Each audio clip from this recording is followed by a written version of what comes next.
Hi, welcome to our Freedom from Suffering Now blog.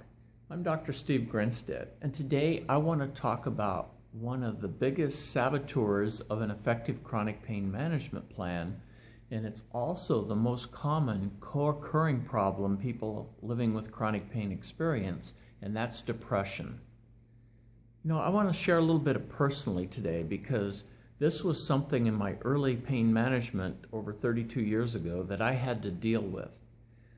Getting into a place that I call the chronic pain trance.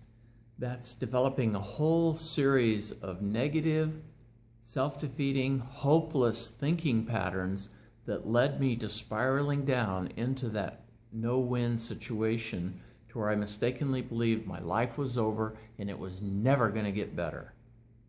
That's the chronic pain trance.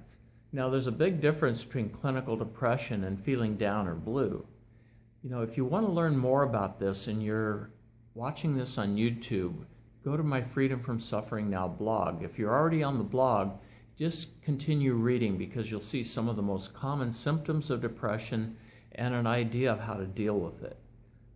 I thought that this issue was so important that I devoted an entire section in my book about identifying and managing depression for effective chronic pain management.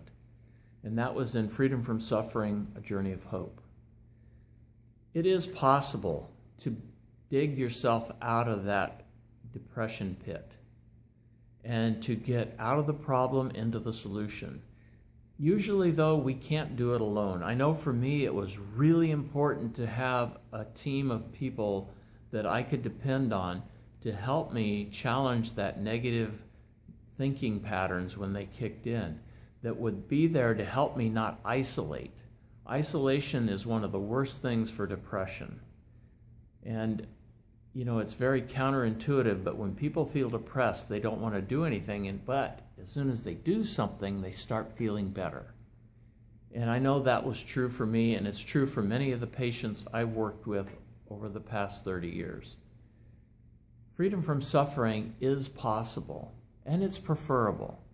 I also believe people need to move beyond surviving with their chronic pain to learning how to be thriving. And a big part of that is identifying and managing the symptoms of depression. It is possible, and I want to support you in doing this.